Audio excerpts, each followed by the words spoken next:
Esse podcast é apresentado por b9.com.br.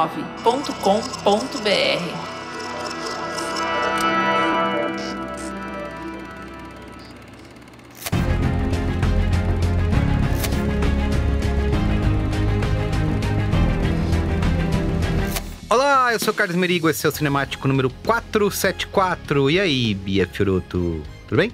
Bia Soprano, por favor, tá? Muito obrigada. E Livi Brandão, como não poderia faltar nesse Cinemático de hoje. E aí, Livi? Bom dia, boa tarde, boa noite. David Chase diz que eu sou uma Lívia mais legal que a Lívia dele. Se fosse pior, também ia ser complexo, mas isso. Essa onda. Gabu, joga na tela aí a foto desse autógrafo que ele autógrafo, eu te mando depois. Ele é um clássico da internet. Muito bem. Vamos falar de Wise Guy, ou Um dos Nossos, né? Como ficou traduzido aqui. David Chase... exato, também achei. David Chase e a Família Soprano, documentário em 2 partes que estreou no Max, agora no dia 7 de setembro. Foi. Dirigido pelo amigo de Livi Brandão, Alex Gibney. Alex Gibney, grande diretor, muito simpático, deu uma entrevista muito legal que a gente vai passar aqui, sem muitos spoilers, mas sim. Boa, muito bem. Então é isso, mas antes... siga @cinemáticopod nas redes sociais, estamos inclusive no Blue Sky, olha só. Estamos lá. Vem pro Blue Sky, vem pro céu azul. Blue setando. Toda vez Segue. que sai um episódio. E eu tô adorando o Blue Sky provocando o Elon Musk lá no... Pô, bom demais! Não é chamando ele de Kiko. Hoje? Chamou de Kiko, né? Chamou de Kiko. Kiko dos foguetes. Kiko da Tesla. Foda-se o Elon, siga a gente no Blue Sky, no Instagram. Isso aí. @cinemáticopod, onde você achar, clique em seguir. Pode seguir. Não custa nada, tá? E também, se você tá vendo a gente aí no YouTube e ainda não é inscrito ou inscrita no canal, o momento é esse. Ajuda o algoritmo a gostar da gente. Se inscreve aí no canal, dá o joinha, comenta, né? Fala, ou seja, interaja odiei. com a gente. Queria falar uma coisa do Instagram do Cinemático, que é no Blue Sky, me perguntaram se a gente não ia fazer o Não Pisque 2 vezes. E aí eu lembrei as pessoas. Estava para votação nos stories do Cinemático de qual episódio a gente ia fazer. A gente não faz sempre, mas em semana que tem muita estreia importante, a gente coloca a democracia para trabalhar e vocês escolhem. Então siga também para isso. Isso aí. É muito filme. Direito de voto. Exato. Exatamente. Isso é cidadania, né? É muito filme, muita série, não dá pra gente falar de tudo, então é isso. Adoraria. Se vocês quiserem me pagar um puta salário pra eu fazer ficar só isso, coisa e gravando. Imagina, a gente abre live.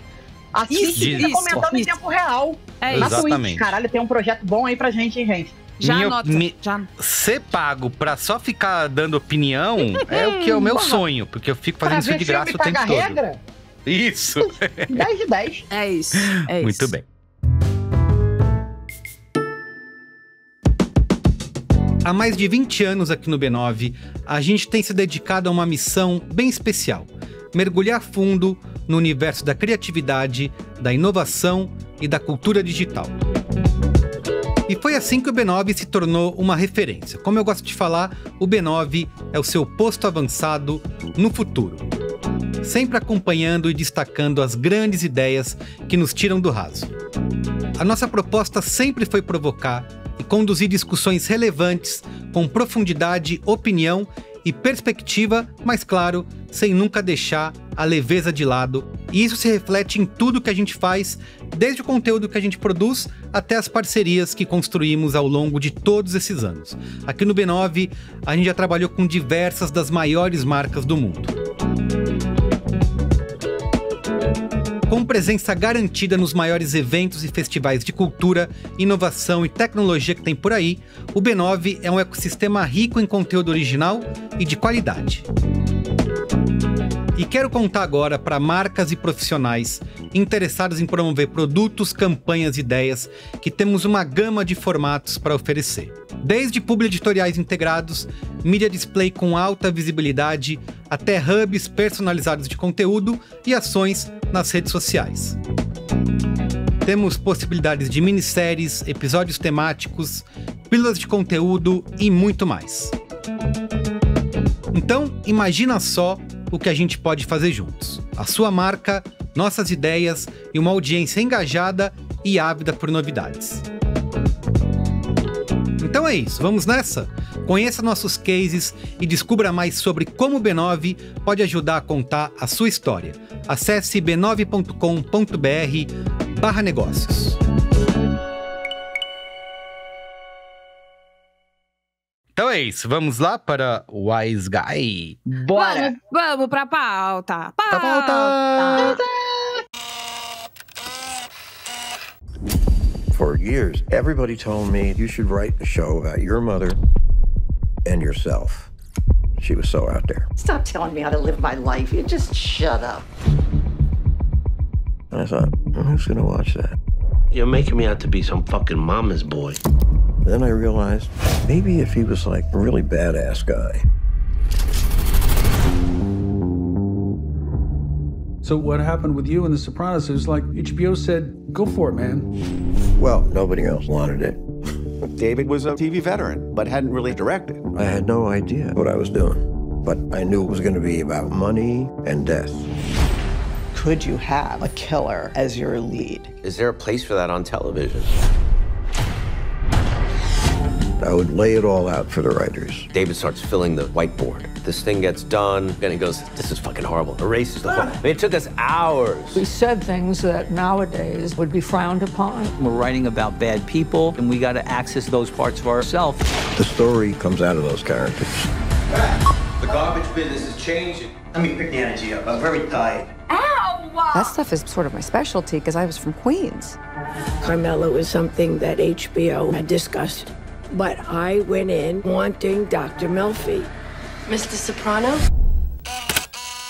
Muito bem, vamos começar aqui. Eu queria só dizer, antes da Bia fazer todo o lance, eu sou fanzaço de Alex Gibney. Já recomendei vários documentários dele lá no Qual é a Boa do Braincast. E eu sigo ele. Quando ele lança alguma coisa, vou correndo assistir. Você então, é Gibner. Sou, e fiquei felizaço que a gente ia poder trazer no Cinemático aqui conteúdo original, hein? Com o Livre Brandão, já, inclusive, eu gravei Braincast ontem, já dei de Qual é a Boa o documentário e já prometi. Falei, Livre Brandão entrevistou o diretor. Vocês têm que... Content, 10 de 10. Isso aí, exatamente.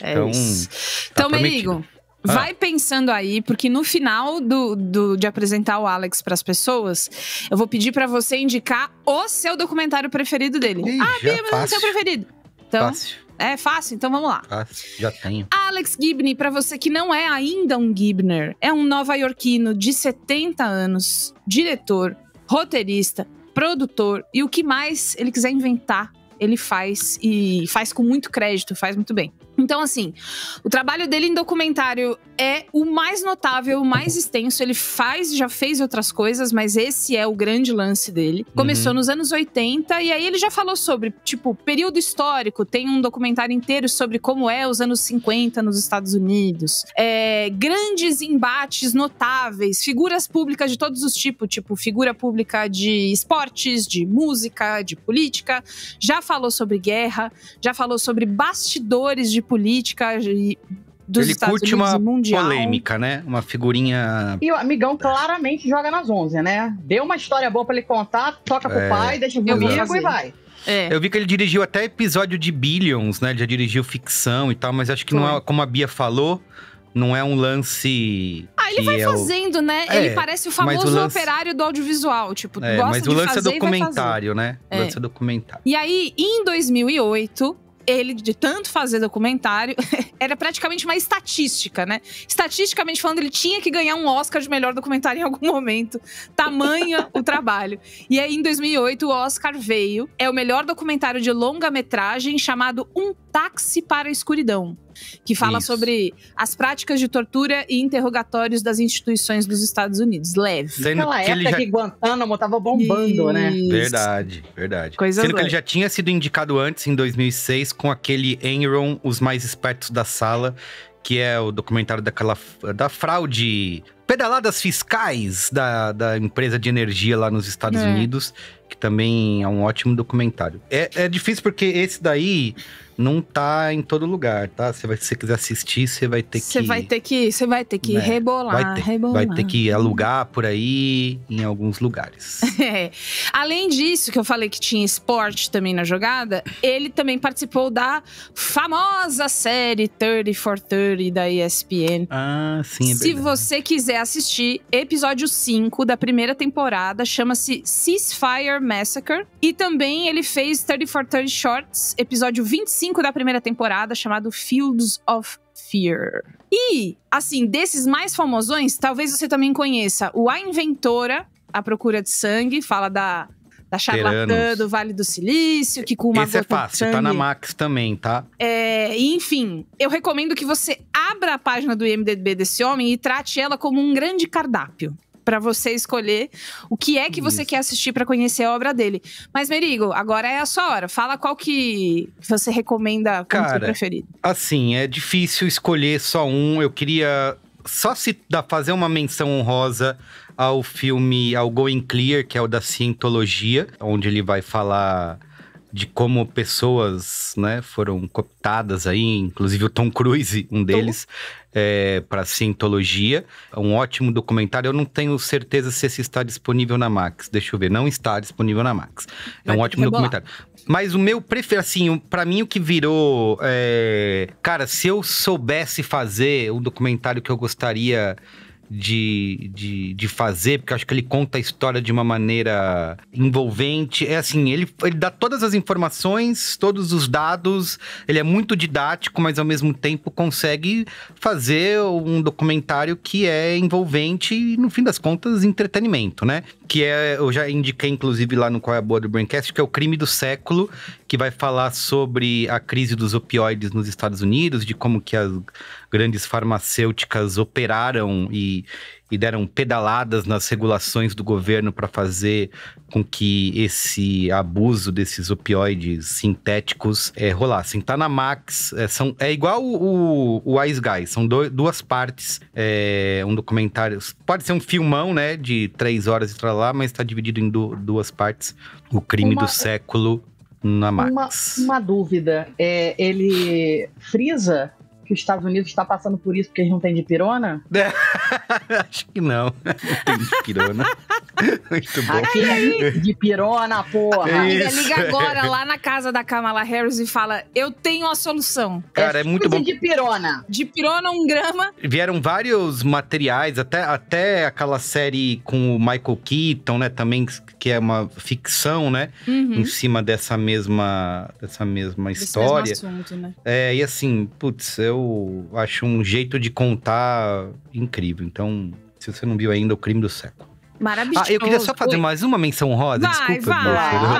Vai. Ele fez um documentário no meio da pandemia, com tudo caindo, que o Trump tava fazendo merda pra caralho, né? Sim. Lá na pandemia, não sei se vocês ouviram falar. Imagina um querido, como assim? Um querido, né? Nossa. E aí ele resolveu, cara, eu preciso contar como que o Trump tá cagando tudo. E ele fez um documentário, não tem título em português, chama Totally Under Control. Ele filmou em 2020, no meio da pandemia, e lançou em 2020, para mostrar como o governo americano, né, o Trump, lidou com o surto lá de Covid-19. Cara, então é uma... Assim, comparado a outros documentários dele, não tem grande coisas narrativas e tal, mas é legal, achei, como a Liv tinha falado, eu acho legal, assim, cara, a coragem dele, tipo, cara, tá dando merda aqui, tem esse cara fazendo bosta, eu vou lá, daí mostra o esquema que ele criou pra filmar as pessoas, né, então ele atrás da câmera e todo um bagulho de proteção, assim, na frente, pra isolar, porque foi no meio da pandemia, não foi no momento em que tava mais ou menos controlado, assim, foi no meio da pandemia, então mostra como ele fez pra gravar aquilo, e eu acho que é um belo resumo de como Dá pra fazer bastante merda. Tem estômago pra reviver, né? Tem que ter, exatamente. Eu vi ali, porque a gente tava bastante nessa fase, né? Então, mas voltar nesse momento é meio ruim. Mas é um bom momento até, viu, Bia? Porque estamos tendo eleições aí nos Estados Unidos. Estamos correndo o risco de passar por isso tudo de novo. Exato. Então é bom pra quem tá com um pouco de americano aí, que tá com a memória curta.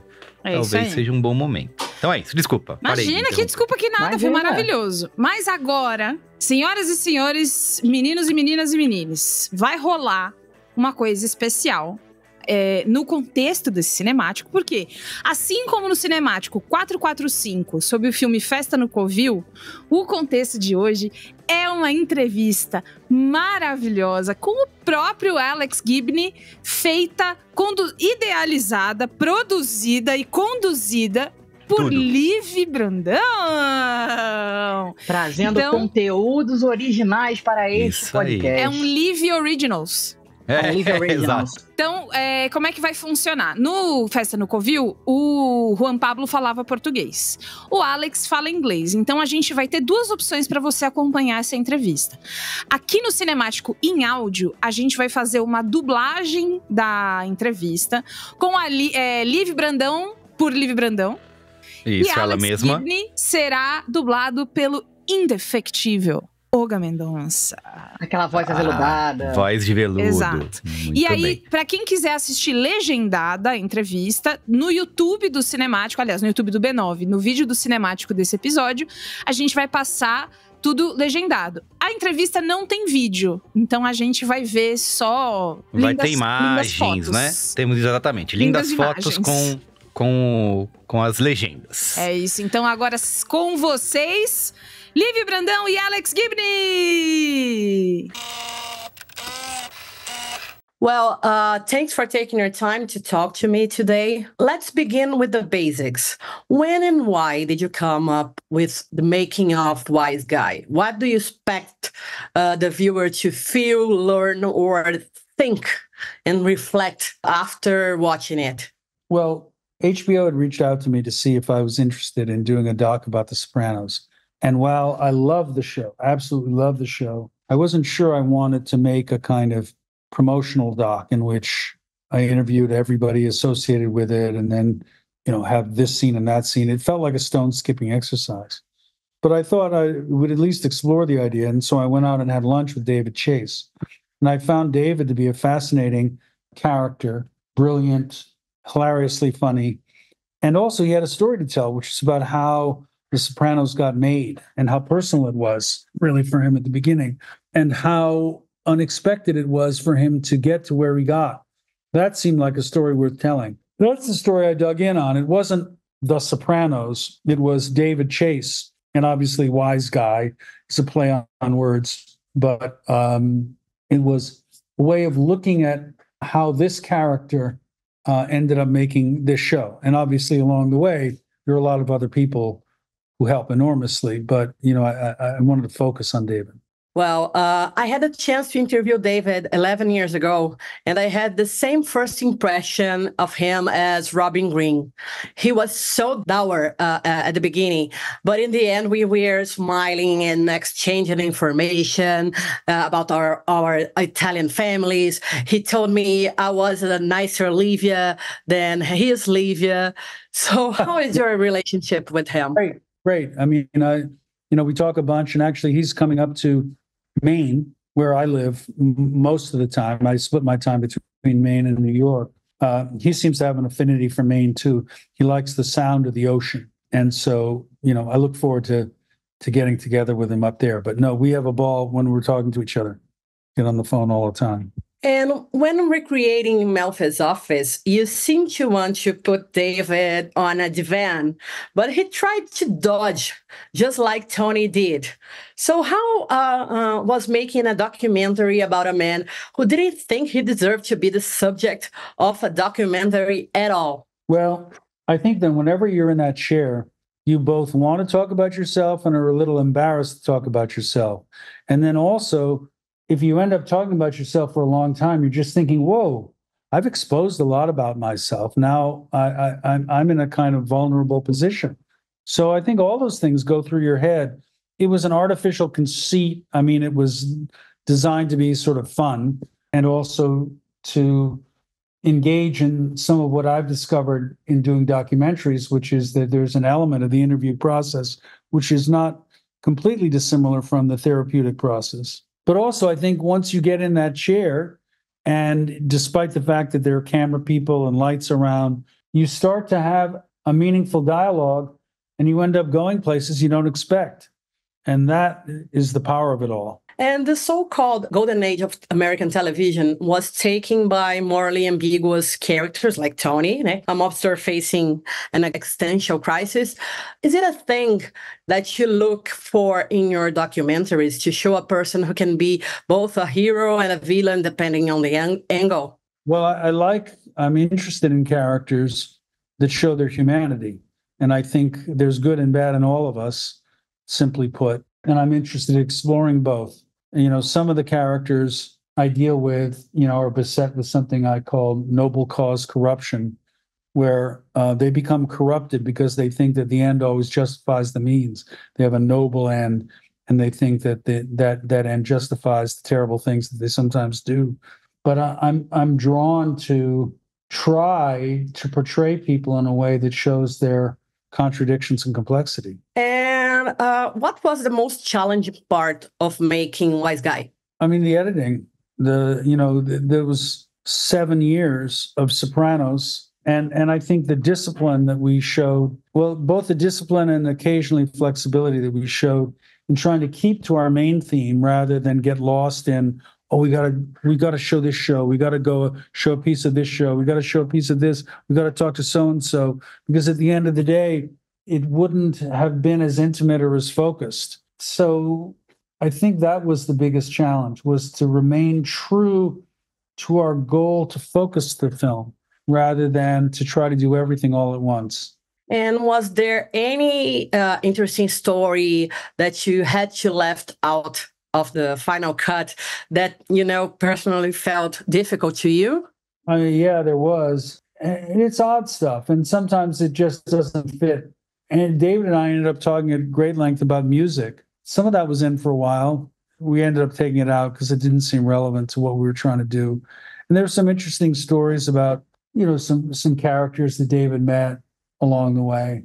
I think at the end of the day, I don't really regret leaving them out, but I enjoyed the stories as I was hearing them. And what's changed in this project from when you started it until it was ready to roll? Was there any major changes from what I was knew from the beginning that I wanted to interview David. I wanted him to be at the center.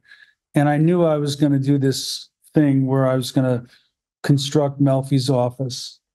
I didn't know that I was going to get as deep into that relationship with Tony, David, and Jim as I did. That was interesting to me. And originally, I thought I was only going to treat, because there was so much, The Sopranos was so big that I was only going to do episode 1 and the last episode, because those are the 2 that David directed. At the end of the day, I threw that out. It wasn't necessary to constrain myself that way. But at the same time, that accounts for why, major characters in the film aren't necessarily dealt with. And it's not because I don't think they're important in the context of The Sopranos. I was just zeroing in on certain aspects of David. So every film is a journey, and you find stuff along the way that interests you. Some of it stays, some of it doesn't. And it's kind of a mysterious process, how you get from your initial thinking to where you end up. And still speaking on this topic, Wise Guys is filled with great stories, and there are parts that works almost like a fan service. How did you balance the information you had between what was important to that story from what was juicy, funny, and emotional? That's just the trick. I mean, that's the hard part. Sometimes stories that you just think are fantastic, and you think, got to get them in. Then you realize, well, it doesn't really fit. It's just bumping every time I include it. At the end of the day, you have to kind of trust the spirit of the movie, and the spirit begins to speak to you in unexpected ways. And you stop listening to that spirit at your peril. And can we expect, as fan of Sopranos, to watch some extras? Maybe? Maybe. It would be great. And what about that ending? I screamed at the television just like I did at the ending of Sopranos. But I really want to know your personal opinion. As you said, you really liked the show. Because to me, David say that there wasn't an open ending. Everything that happened was showing those scenes. So I'm pretty sure Tony Soprano died after that dinner. But what about you? What do you personally think about it? I'm going to say that my view about the ending was expressed by how I ended the doc. I almost fainted. And I think that the one glorious thing about the way David ended The Sopranos originally, which was as shocking to me as it was to everyone else, was that whatever you think about it, and you may think a lot of things about it, and they may be contradictory, whatever you think about it, it makes you keep thinking about The Sopranos and the characters in ways that are more enduring than it would be if you simply sort of wrapped the series up with a neat and tidy bow so that you could file it away and didn't have to explore it anymore. It preserves the mystery, which I always liked about it. Great. And do you think that would be possible to do again a show like Sopranos in this scenario, in this TV scenarios, in this streaming scenario nowadays? What's your opinion on it? I think it's hard. I think it's hard because one of the things they did was they were very unfiltered in the writer's room. They allowed themselves to express some very ugly points of view that just burbled up. And, you know, that might be frowned upon now. But I do think there's a receptivity to it, because if you can find a way to be honest and not disrespect somebody else, that's a powerful way of engaging with other human beings. To the extent that you're hiding what you really think or feel in order to pretend you are who you're not, that's, I think, cheating everybody. So to get to that art that really engages honestly with the human condition, that's what I would hope for. Okay. And after portraying Frank Sinatra and David Chase, can we expect a documentary about, I don't know, Martin Scorsese from you? I happen to know that there's one about Martin Scorsese being done. It's excellent, and it's by a very accomplished filmmaker. But yeah, there may be other films about. I am working on a film now about Salman Rushdie. You know, he is a very interesting cat. More after the incident and how he strives to live and, you know, make this a good thing after all this tragedy, right? Yes, I think that's very impressive. When it will be released? I don't know yet. Sometime next year. Can't wait to watch it. Thank you so much, Alex. Thank you so much for the documentary. Sinopse! Sinopse! Sinopse! Vamos lá. Essa é a sinopse oficial que tá lá na Max. Uma exploração da inovadora série original da HBO, Família Soprano, através de uma análise profunda de seu renomado criador, David Chase. Muito bem, ó, a repercussão do documentário aí no Rotten Tomatoes, 100% de aprovação da crítica, no Letterboxd 3.7 de 5 e no Metacritic 90 de 100. Exato. Além da gente, Bia Fiorotto, tem mais gente falando ou não? Tem mais gente falando. Não apareceu lá no top 10, né? Do lado de, sei lá, A Caverna Encantada, não sei, essas coisas assim. E agora o top 10 da Max tá difícil, né? Porque é reality show pra caceta lá, Quilos Mortais. Saudade da minha HBO. Tá complicado. Não tem como ganhar de Muquiranas Brasil, realmente fica complicado. E a gente não vai fazer cinemático de Muquiranas Brasil, antes que vocês tenham ideias, porque eu não consegui passar de 15 minutos de episódio, é demais. É demais. Olha que sou amei eu, que hein? uma participante do Muquiranas Brasil disse que nunca viu o reality, porque afinal ela não vai pagar pra assistir ao Max, né? Pra assinar o Max. Bom demais. Fiquei muito feliz quando eu li essa notícia. Dentro do personagem. Entrevistas que eu gostaria de ter feito. Mas, apesar de não estar no top 10, está sendo elogiado internet afora. Eu já vi vários elogios no próprio Blue Sky também, além do Insta. E está na lista Fãgoritmo da Max Brasil, que é um destaque que eles deram ali, que é pessoas que são fãs de televisão como você estão gostando de... E aí aparece lá, em primeiro lugar. Gostei da ideia, hein, Max? Um dos nossos, pra gente ver. Muito bem. Então vamos lá contar, assim, estamos falando aqui de um documentário. Sem spoilers, porque é um documentário. Eu queria falar sobre isso. Não faz sentido. Quem assistir esse episódio tem que ter assistido antes do documentário. Pra assistir o documentário, tem que ter assistido a série. Não faz sentido falar sem spoiler, é tudo um grande spoiler. Tudo grande sem spoiler, no sentido de não tem área com e sem spoiler nesse episódio, como a gente faz em documentários. Bom, entendi. Não, eu falei… Gente, já fiz. A gente tá aqui, ó. Todo mundo na mesma sintonia. Então é Desculpa, isso. Bia. Se você não se importa com spoilers do documentário, que acontece isso no cinemático, vão ter spoilers de Sopranos também. Isso. Se você não se importa com nada e tá aqui só pela brincadeira, tudo bem. Mas avisando que tem 2 camadas de spoiler aqui. Exato. Eu vou defender. Sopranos estreou há 25 anos. Se você não viu, o que você tá fazendo aqui? 2. Vê esse documentário e depois volta aqui. E vamos conversar junto, vamos discutir, xinga a gente. Mas eu acho que faz mais sentido se você acompanhar o restante desse episódio, se você tiver assistido tudo. Queria começar com isso, Liv, jogando pra você já dar a sua opinião. Inclusive, eu falei isso quando eu dei de Qual é a Boa, que é… Pra além do fã, né? O documentário sobrevive? Ou ele é um grande fanservice para nós? Não. Na verdade, vou começar com uma opinião ainda mais polêmica. Esse, em tese, é um documentário sobre o David Chase, né? É um documentário sobre esse cara que estava fazendo lá uns trabalhinhos em Hollywood. O sonho dele era ser um grande cineasta.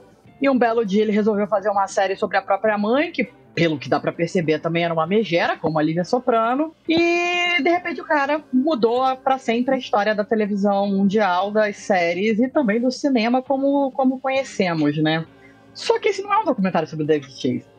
O David, ele não quer, ele não se acha maior ou mais importante que a obra dele.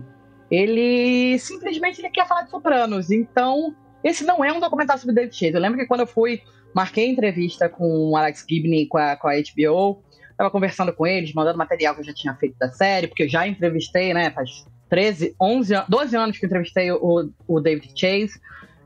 Mandei material e tudo mais, e eles frisaram, não, mas ó, a gente queria frisar que esse é um documentário sobre David Chase, não é um documentário sobre os Sopranos. Não é. Você pode Na verdade, que eles não seja, mas pelo que eu entendi deles falando, né, eles queriam que fosse um documentário do David Chase, e o David mas Chase o David Chase tomou a rédea da direção. Isso aí, não, inclusive né? ele fala isso. Fala, vocês me botaram aqui pra falar de Sopranos, mas estão falando de mim, né, eu não quero. Não, e ele fala, não tem por que falar de mim, não tem nada de interessante.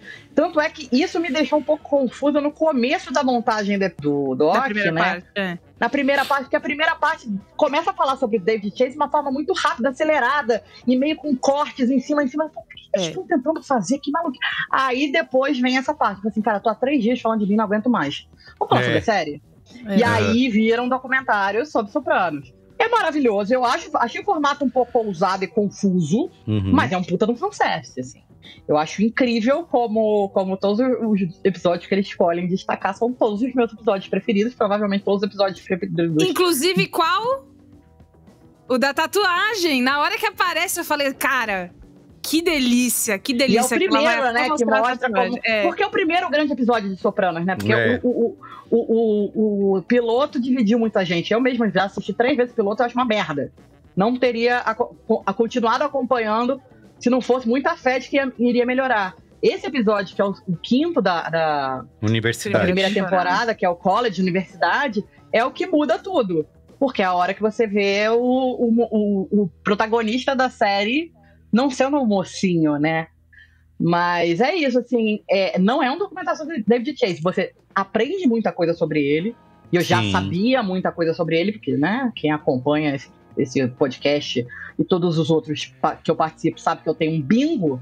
Eu sempre falo de Sopranos, eu sou obcecada por essa série, eu sou obcecada por esse homem. Tive a oportunidade de entrevistá-lo por mais de 1 hora, pessoalmente, quando ele veio para o Rio, no antigo Rio Content Market, em 1900 e Guaraná com rolha. Mas você aprende muito mais sobre o David Chase, mas ele mesmo toma jeito e fala assim, não, vamos falar da série. E é muito maneiro por isso, óbvio, mas é um baita de um fanservice. Boa. E você, Bia? Mano, a minha história com Sopranos é muito recente.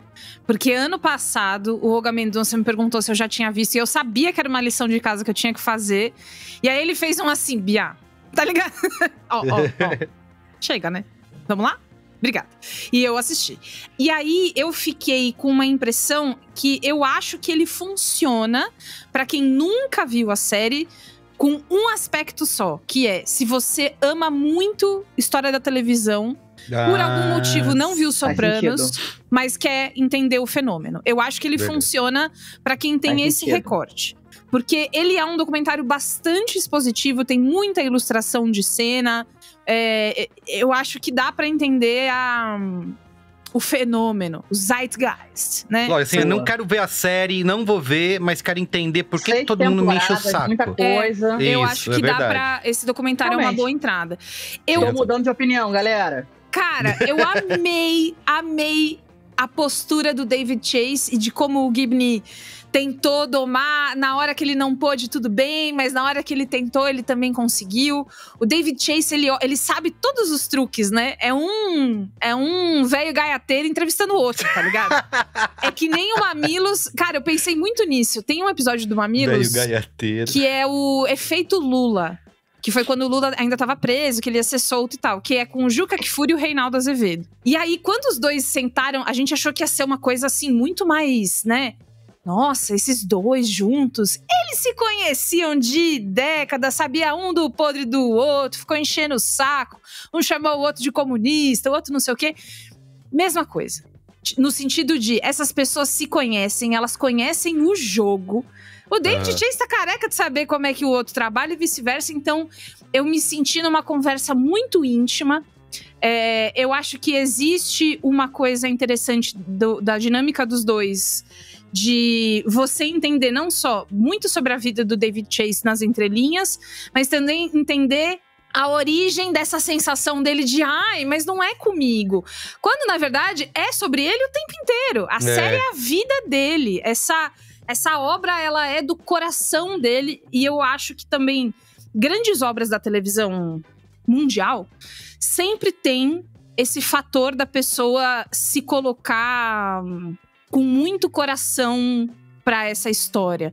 Mas ainda que ele não queira, ainda que, porra, é um job, né? Você tem que acordar cedo, ir lá pra sala de roteirista, ficar com sono, falar abobrinha. É trabalho. Mas não teria sido feito do jeito que foi feito se o David Chase não tivesse tamanha ligação com essas personagens e o que eles querem dizer. Quando mostra que eu esqueci a atriz que foi aceita porque ela fez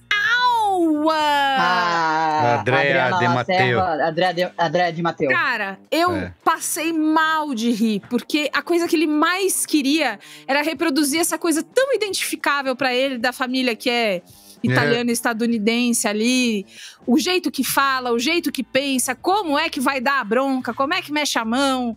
É muito... A Liv fala na entrevista com o Alex que ela e o David Chase, quando se encontraram, se conectaram também com essa coisa da família italiana. E aí é muito curioso, porque essa é a diferença entre quem evoca essa questão da raiz italiana só pra falar, eu gosto muito de macarrão, tá ligado? Porque minha família é italiana, né? Aí, já viu, né? A diferença dessa pra uma questão cultural e familiar. Existe uma... que acontece com famílias que são de origens mistas, né? É uma salada de referências culturais e de referências de comportamento enfiadas num outro contexto de um outro país com uma outra coisa. É muito único. Muito único. Sim, assim como o Brasil e Itália também, muito único. Dá pra perceber sempre que você encontra uma família que é assim. Então, é tudo profundamente genuíno. Inclusive, quando ele faz, esquece isso aí. Também muito genuíno. Como a Lívia Soprano fazia sempre toda hora. Né? Exato. Gostei muito da história de como, na segunda parte, eles falam sobre o Gandolfini. Ficou... Eu não achei que eu fosse me emocionar. Eu não achei que eu fosse ficar assim. Eu nunca tinha visto essas cenas, né? Porque no doc mostra as cenas do velório de James Gandolfini, que morreu muito novo, né? 50, 51 anos. Ele estava com o filho dele, o Michael, que faz o papel do Tony Soprano novo no Many Saints of Newark. E eu nunca tinha visto esse vídeo, né? E o David Chase vai lá na frente, no púlpito, parar de discursar sobre quem era esse cara, né? E, cara, você vê o cara que é todo durão, que, pra que falar de mim? Muito italianão, né? Você vê ele desabar. Isso é muito bonito. A primeira quebrada que ele dá, eu já vi, não. Né? E de como cagou a cabeça do Gandolfini, né? Eu queria falar dessas duas coisas que primeiro, quando ele conta que o Gandolfini fala, porra, você me fode com esse personagem, destruir aqui essa geladeira, você me deixa muito nervoso. Aí ele falou, eu mandei você destruir a geladeira, amore? Não tô lembrado? Porque aqui eu escrevi outra coisa. Então, essa relação que essas pessoas que trabalharam em Sopranos criaram com os próprios personagens.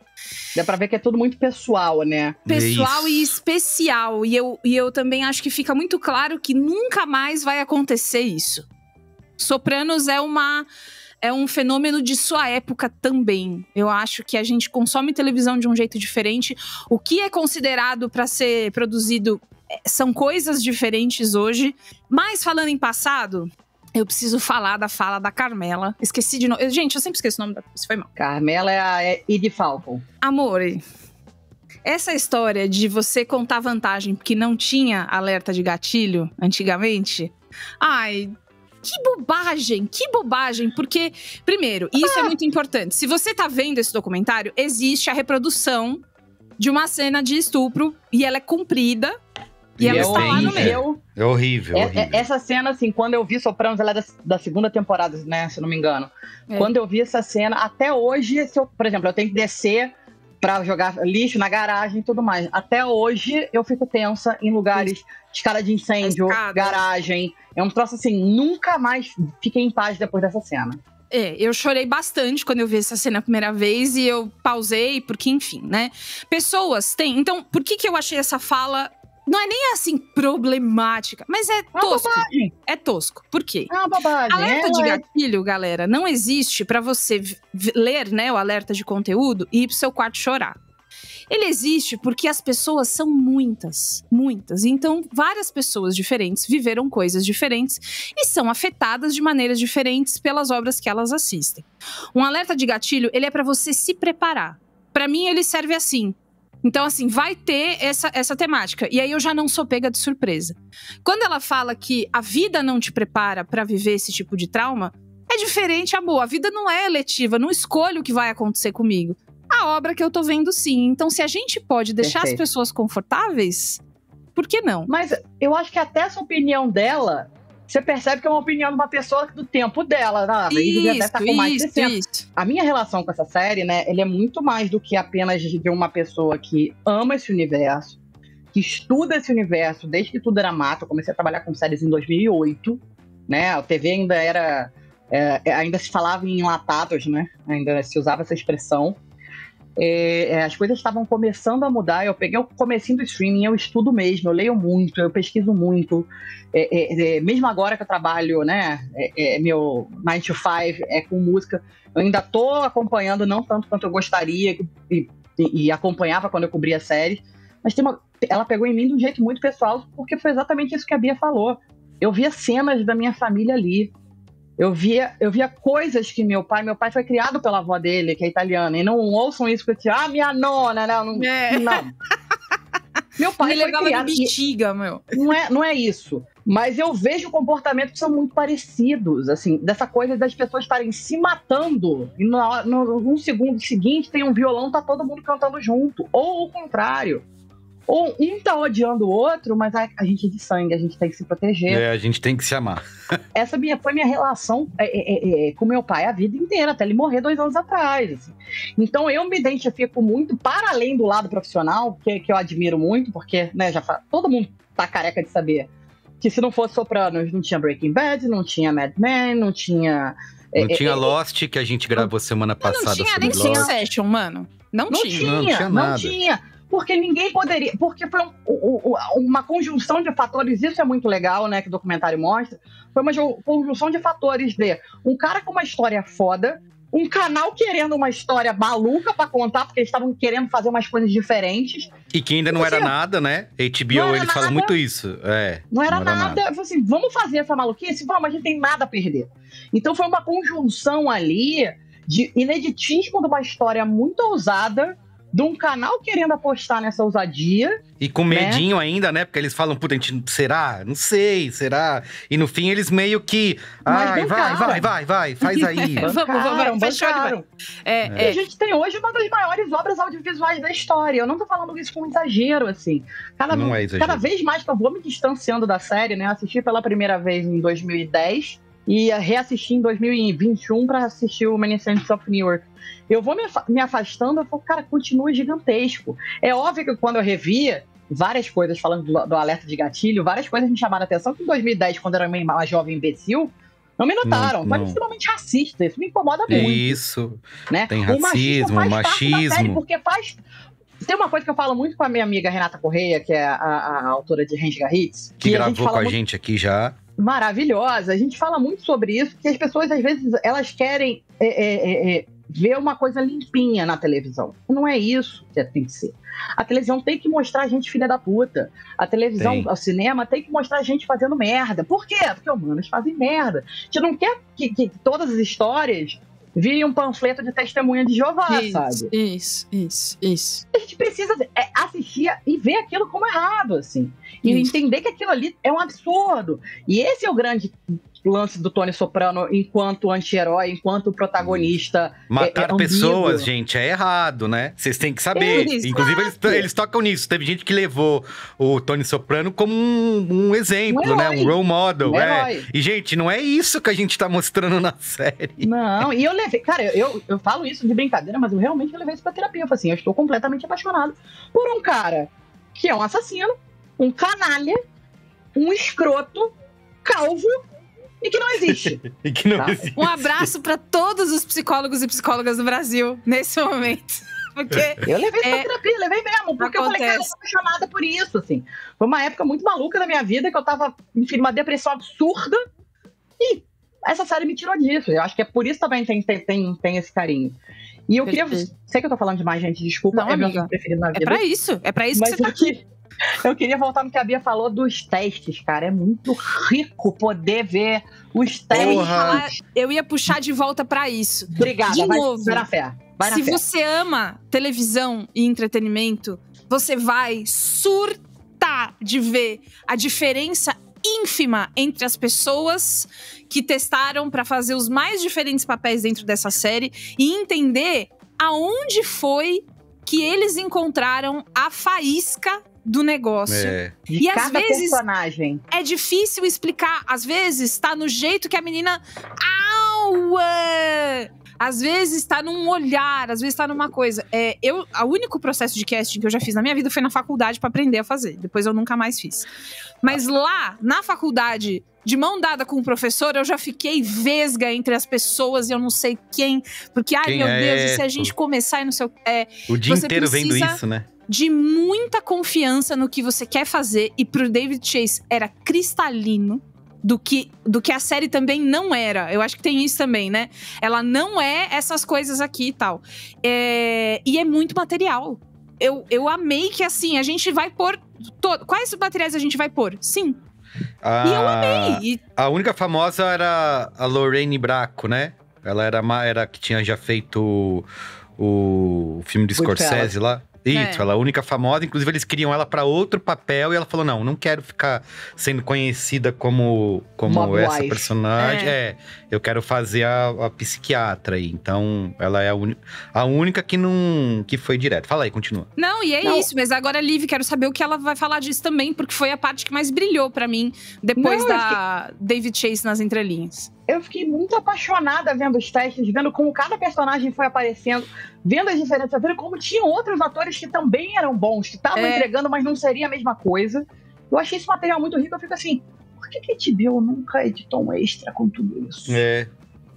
Também fiquei pensando, vendo as cenas, né, porque você vê, uma coisa que a gente não falou aqui, que o documentário, ele reproduz o consultório da doutora Melfi, né? E quem tá divando dessa vez não é o Tony Soprano, é o David Chase. E quem tá no lugar da Melfi não é a Lorraine Bracco. E é o Alex Gibney. Eu achei sensacional. Assim. Você quis reproduzir, né? Até que ficou legal. Até que ficou bom.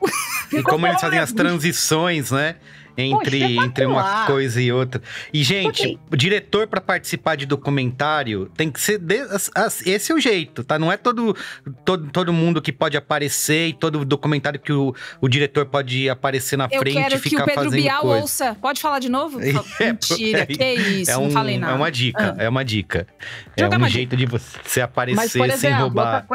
Outra coisa que eu fiquei pensando assistindo o documentário, porque fica nessas transições, né, do consultório do Alex Gibney pro consultório da Melfi, eu falei, como é que ainda não restauraram esta merda em 4K? É verdade, hein? Tem algumas cenas que eu fiquei falando, cara, será que o que tá na Max hoje tá desse jeito? Porque tem algumas cenas em... Ah, é? Ah. Não. Porque tem algumas cenas em 16:9, alta qualidade, porque eu jamais assisti assim, sempre assisti quadrado, né? Que era o jeito que tava Tony Soprano, um pixel. Isso. Então eu falei, será que eles fizeram isso? Porque eu vou ter que ver tudo de novo. Merigo, você não falou nada e você é o homem que tem um quadro gigantesco do Tony Soprano. Que todo mundo falava que era o Poderoso Chefão, você ficava puto. Nossa, ficou puto assim quando alguém olha. Foi assim que eu me apaixonei pela família B9. A primeira vez que eu entrei naquele escritório pra gravar o meu primeiro cinemático do irlandês, e o Tony Soprano falou assim, você é amiga dessas caras. Vai. Eu ficava puto mesmo.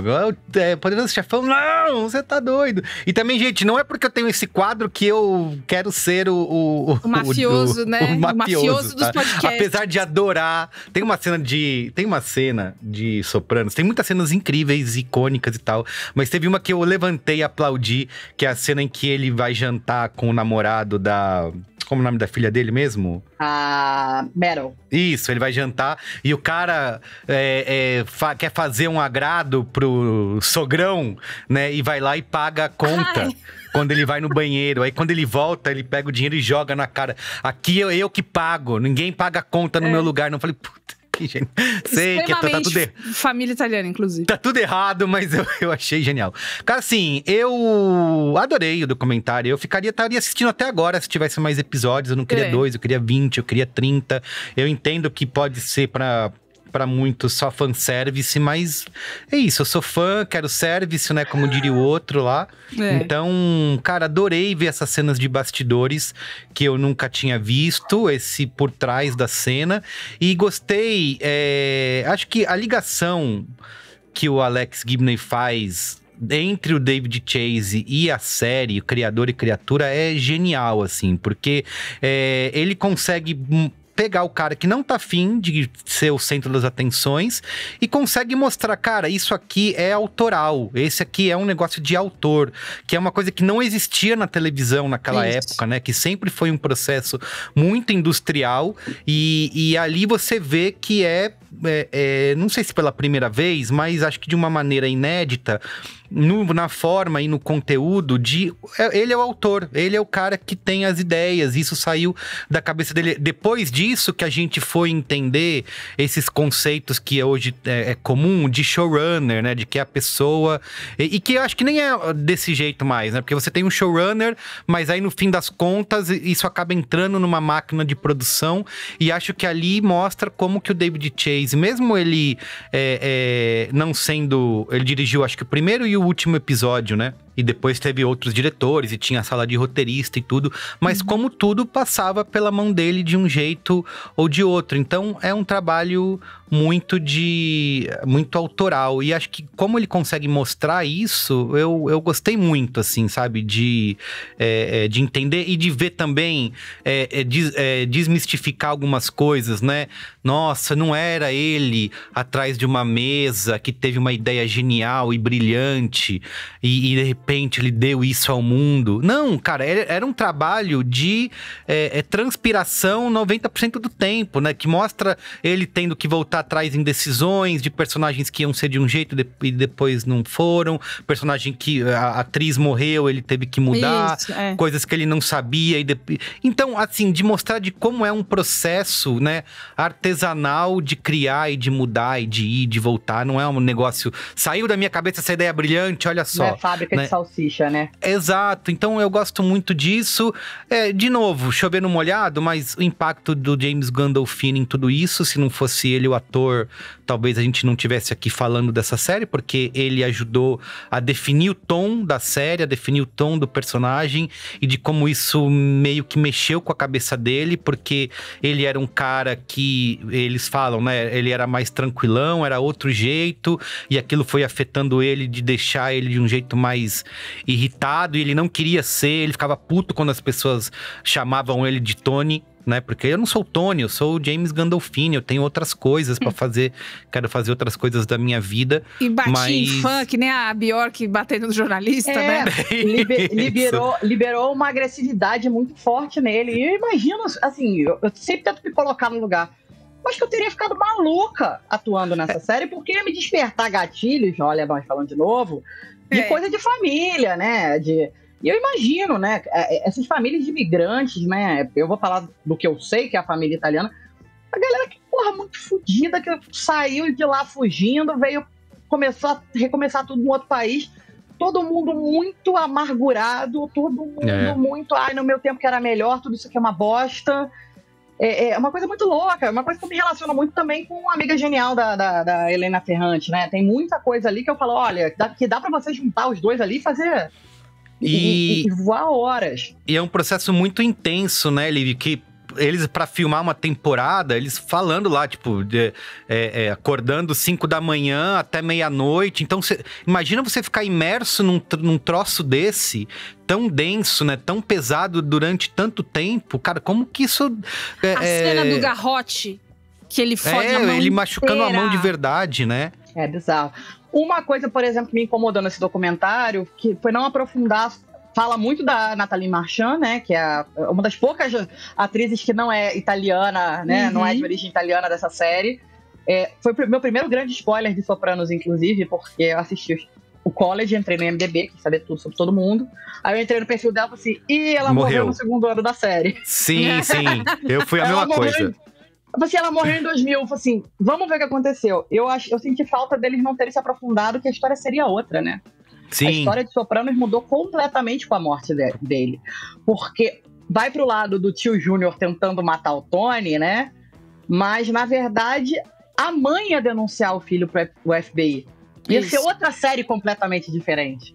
E eu adoraria ver o David falando mais sobre isso. Eu tentei muito uma entrevista com ele, eu ainda não desisti de conseguir, tá? Outra entrevista. Eu queria falar muito com ele sobre isso, assim. Como é que foi? Assim, beleza, ela morreu. E agora? O plano era esse. Como é que a gente volta, né? Como é que a gente muda? Justamente isso que você falou, Merigo. Como deve ter sido... Tem que resolver. Tinha uma outra ideia na cabeça e tem que refazer, né? Assim, é o que eu falei. Eu, por mim, teria mais 10, 20 episódios que quero mais disso. Porque quero ver esses bastidores, quero ver eles contando cada detalhe. Eu sei que nem todo mundo teria esse saco, mas pra gente que é fã, seria incrível. E assim, outra coisa que eu queria destacar, que eles vão tratar, obviamente, de uma das coisas mais faladas de todos os tempos, que é o final da série. E quando o documentário acaba, eu falo, filha da puta! Cara, eu fiquei com muita raiva. Olha isso aqui, ó. Eu tô toda arrepiada, tudo de novo. Cara, porque assim, é uma coisa do final da série... Que um dos roteiros... Não, o cara da HBO, que era presidente da HBO na época, que ele fala sobre esse final ser aberto, que causou polêmica, muita gente ficou puta da vida, disse que esperamos tanto tempo pra isso, né? E outras pessoas achando genial e tal. E ele fala uma coisa que eu fiquei pensando muito e acho que ele tem bastante razão, apesar de todos os valores e qualidades da série. Que eu acho que esse final, que é o que ele fala, né? Que o final aberto é o que mantém a série viva até hoje. Ela tá aí, né? Ela tá aqui. Eu acho que se a gente pegar, por exemplo, Lost, que teve um final polêmico, considerado ruim. Game of Thrones teve um final também considerado ruim. Game of Thrones teve um final objetivamente ruim. Considerado... Há controvérsias. Tá. Teve Breaking Bad, que acho que é um bom final, mas é uma resolução dada, né, e mostrada. E acho que... todas essas séries acabaram e a gente elas acabaram. São ótimas séries, gostamos, nos divertimos, mas acabou. E eu acho que essa maneira de ter feito esse final de Sopranos mantém a série pairando no ar. Pelo menos é a sensação que eu tenho. Eu vivo e eu acho que a série está aí. Então ele fala isso, fala, puta, é verdade, cara. E se o final fosse diferente... Ele fala uma frase, não sei se ele fala isso, que ele fala, a série teria morrido. Não, acho que a série não teria morrido. Mas eu acho que ajuda... É uma coisa meio... A manter a mística, né? Mística. Apesar de não ter final aberto, tá? Eu sei que todo mundo quer acreditar, todo mundo se apegou muito ao Tony Soprano. David Chase já falou isso 1000 vezes. Eu também acho. Ele já cometeu ato falho. Cometeu gafes. Cometeu ato falho. Opa, já que estamos falando de uma série sobre psicanálise, ele já cometeu ato falho. Ele admite que o cold cut, né? O corte seco no final... É que o Tony tomou um balaço na cabeça. Ele morreu. Ele cita uma coisa que foi uma teoria de muitos fãs. O cara do Members Only. Né? Ele fala isso no documentário. Por que ele vai falar se não é nada? Posso te falar como ele soube essa teoria? Graças à jovem jornalista Lívia Brandão. Olha aí. Meu, é muito foda. Quando acabou a entrevista, eu falei assim, vem cá, você já leu Masters of Sopranos? Masters of Sopranos é um blog, naquele formato antigo do WordPress, com headerzinho azul, que um desocupado, que eu amo de paixão aquela pessoa, ele escreveu 28 páginas usando POV, usando episódios anteriores, usando regras da máfia pra explicar por A mais B por que não tem final aberto, por que o Tony Soprano morreu. Isso. É um documento espetacular. É um negócio, assim, absurdo. É um spin-off da série, assim. E aí, quando acabou a entrevista, eu falei assim, você já leu isso? Porque eu perguntei pra ele, falei assim, todo mundo acha que tem final aberto? Eu acho que não. Ele, pra mim, também não tem final aberto. O que acontece pra mim tá muito claro ali. Eu falei, você já leu esse documento? Já ouvi falar, mas nunca li. Aí eu dei essa explicação toda, ele... Vou ler. E lá fala o cara do Members Only, né? E mostra ele no documentário, né? Mostra ele entrando na lanchonete. E ele fala, ele Members Only. Pra ir ao banheiro. E, cara, é filme igual do Poderoso Chefão, pelo amor de tudo Cristo, é óbvio que isso vai acontecer. Isso. Toda a construção da cena é pra isso. Ele só não mostra o... Ai, outra, meu Deus do céu, diria Raquel de novo. Tem a coisa... E outra. Tem uma coisa que tem todos os signos possíveis e você já está treinado há temporadas para entender como é que funciona o ciclo da violência desse negócio, dessa coisa. Você acha que você não sabe, mas você prestou atenção, se gostou e engajou? Não, você tá tenso.